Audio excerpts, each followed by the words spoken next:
রাজ্যের মুখ্যমন্ত্রী মমতা বন্দ্যোপাধ্যায় অনুপ্রেরণায় স্বনির্ভর গোষ্ঠীর মধ্যে ক্ষুদ্র ঋণ মেলা অনুষ্ঠিত হল মালদা জেলার মানিকচক ব্লকের মানিকচক শিক্ষা নিকেতন হাইস্কুল প্রাঙ্গণে।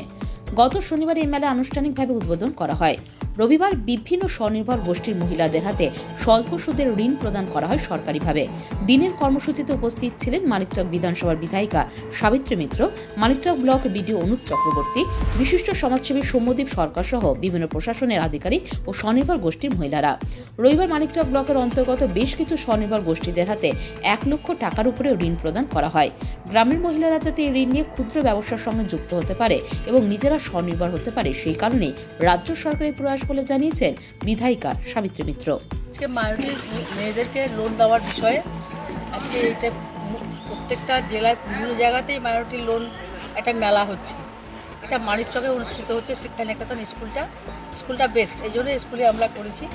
এবং এই লোনগুলো কীভাবে তারা নিলে কত প্রফিট আছে, কী আছে, কত পার্সেন্ট ইন্টারেস্ট, সব কিছু নিয়ে তারা লোনগুলো নেওয়ার জন্য তারা আজকে এখানে এসছেন। এবং যারা নতুন হয়েছে বা নতুন সেলফ হেল্প গ্রুপ খুলেছেন তাদেরও এখানে রেজিস্ট্রেশন করে অ্যাকাউন্ট খুলে দেওয়া হচ্ছে।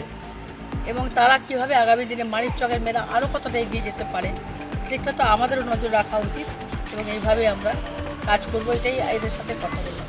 লোন নিয়ে ম্যাডাম কি জীবিকা করবে, কি জানালো মহিলারা? যেটা জানালো, লোন নিয়ে কেউ কৃষিকাজও করতে পারে, কোনো সবজি ফলাতে পারে এখনও, আর কেউ হয়তো অন্য কাজ করতে পারে, হাঁস মুরগি কিনে বিক্রি করতে পারে।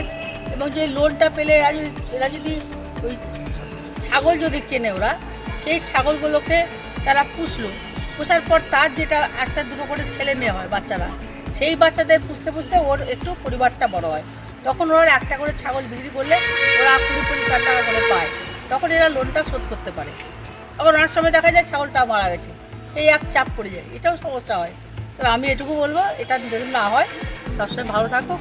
এবং এইরকম ধরনের ব্যবসায় তারা করেন, আরও তো হাতের কাজও করেন, বিভিন্ন রকমের যেটা না এক অনেকে আছেন যারা মূর্তি তৈরি করছেন, যে ভালো ভালো মূর্তি তৈরি করে, লক্ষ্মী মূর্তি বানাও, দুর্গা মূর্তি বানাও, সেটা ঠিক আছে।